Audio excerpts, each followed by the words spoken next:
O canal da Smart é um canal de documentários, é uma das coisas que a gente fala, faz, e é impossível a gente falar de documentário sem falar do Michael Moore. Seja pro bem ou pro mal, seja para criticá-lo ou adorá-lo, ele é uma referência nesse mundo de documentário. E o Michael Moore foi quem fez eu gostar tanto de documentário, porque eu já assistia documentário, mas só quando eu fui ao cinema ver o Tiros em Columbine, que é o filme dele, que ele fala sobre aqueles jovens lá que saíram atirando e um monte de amigos da escola lá nos Estados Unidos, que daí ele coloca a questão de como que é tratado o porte de arma nos Estados Unidos. Eu consegui perceber como que documentário pode ser levado num outro nível, de não ser uma coisa só muito específica, quase um estudo, assim, você vai lá sentar para assistir um documentário e vai ser um aprendizado. Mas pode ter uma narrativa riquíssima, quase tão rica quanto de uma ficção. Os filmes do Michael Moore, eles geram uma bilheteria que são muito próximos a filme de ficção. O filme dele, Fahrenheit, que fala sobre o atentado de 11 de setembro,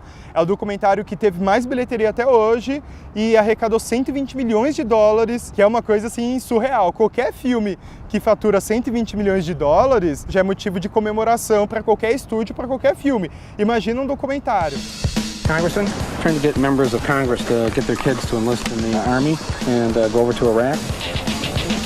Tem uma ideia do sucesso do Michael Moore, se a gente pegar os 20 filmes de documentários com maior bilheteria na história do cinema, 4 filmes são dele. Então é uma coisa assim surreal. Os 4 filmes são o Fahrenheit 11 de setembro, né, ficou em primeiro. O segundo é o Psycho, que ele faz uma crítica, né, ao sistema de saúde pública nos Estados Unidos. O Tiros em Columbine, né, que é sobre aquele atentado que teve dos 2 jovens em Columbine, lá na escola deles. E um filme que critica o capitalismo, Uma História de Amor. Então isso aí já é algo bem grandioso, né? Se não bastasse isso, ele já ganhou um Oscar, né, por Tiros em Columbine e foi indicado pelo Psycho, que acabou não levando. E aí o que chama mais atenção nessa história toda é que se vê todos esses 20 documentários que foram de maior bilheteria de todos os tempos, todos eles falam de 2 coisas. Ou falam de animais, então tem aquele A Marcha dos Pinguins, tem filme de chimpanzé, tem alguma coisa de bichinho, ou então falam de artista. Um deles é o do Justin Bieber, tem do One Direction, aquela banda teen, da Katy Perry, Michael Jackson, até do Obama, mas em geral são celebridades, principalmente artistas do mundo da música. Então ele conseguiu esse feito de não só fazer vários documentários com grande bilheteria, mas principalmente que não falam desses 2 temas. E ele tem 2 características que é nesse vídeo que eu vou falar do porquê do sucesso dele, porquê que ele dá tão certo assim, e essas mesmas 2 características são o motivo pelo qual as pessoas criticam ele. Então são 2 lados da mesma moeda, né? A primeira característica dele é que ele é contra o capitalismo. Ele é um cara bem de esquerda, assim. Aqui no Brasil, eu até já falei no vídeo lá sobre o Trump, que ele seria equivalente ao PSTU, PCdoB, nem PT, pessoal, ele estaria por lá. Que é bem aquele lance de estar do lado do trabalhador, ser contra os empresários. Tanto que o primeiro filme dele já começou com muito sucesso, que é o Roger and Me, né, que é o Roger e eu, que é ele entrevistando o presidente da GM, né, da General Motors, a fabricante de carro, né, que fechou uma fábrica em Michigan, onde que ele mora, e acabou demitindo 30 mil funcionários. E aí ele fala do impacto local que teve isso, e aí ele acaba conseguindo entrevistar o CEO para falar sobre essa demissão. E por ele ser contra o capitalismo, eu acho que, primeiro, o capitalismo sofre bastante crítica, então é algo que normalmente, quando a gente vê empresários poderosos se aproveitando da população e causando problemas, é uma coisa que normalmente a gente se engaja, a gente se sente atraído e quer saber mais sobre isso e gera aquela revolta. Qualquer filme dele, em Tiros em Columbine, ele mostra como a indústria de armas se beneficia de todos os americanos ficarem andando armados até os dentes, mesmo que isso cause uma série de incidentes e mortes. O Psycho, então, nem se fala, ele mostra também muito essa ligação que é muito clara nos Estados Unidos, aqui no Brasil não é tanto, do lobby, né? É algo legalizado, é algo mais claro, mais transparente, nem por isso é tão bom assim. Então, no caso do Psycho, ele fala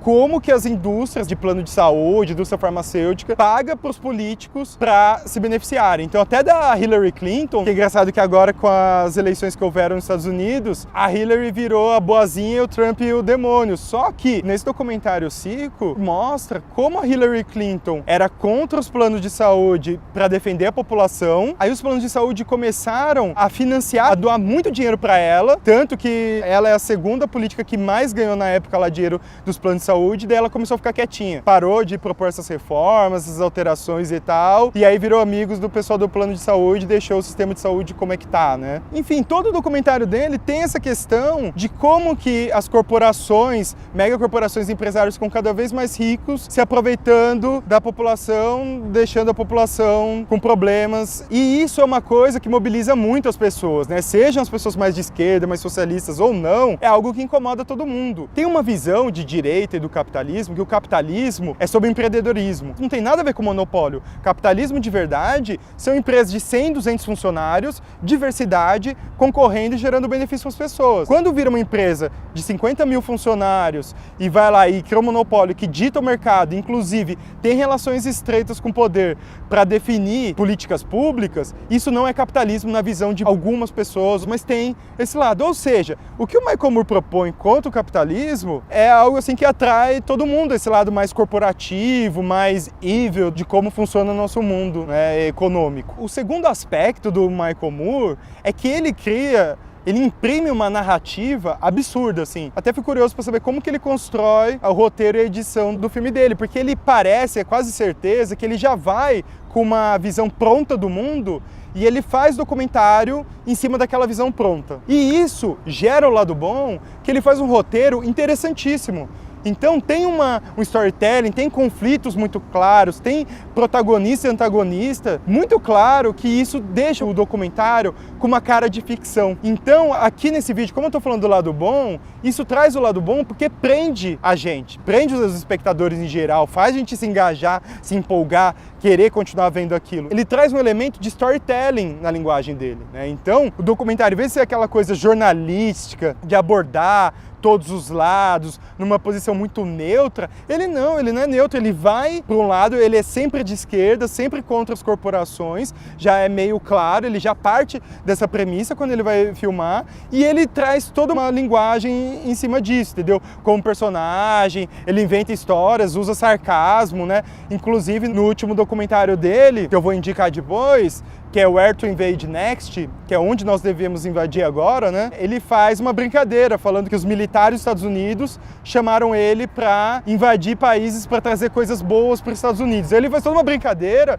e até parece que é de verdade isso. Ele filma os generais, tudo, ele fala que foi fazer uma reunião lá na Casa Branca com eles e filma a Casa Branca de fora. E aí ele traz toda essa narrativa, essa brincadeira que continua no documentário inteiro. Então esse aqui foi o vídeo para falar um pouquinho do lado bom do Michael Moore, o porquê que ele faz sucesso, porquê que os documentários dele são tão assistidos. E agora, no próximo vídeo, eu vou falar do lado ruim. O que tem de negativo no Michael Moore e por que as pessoas criticam, né?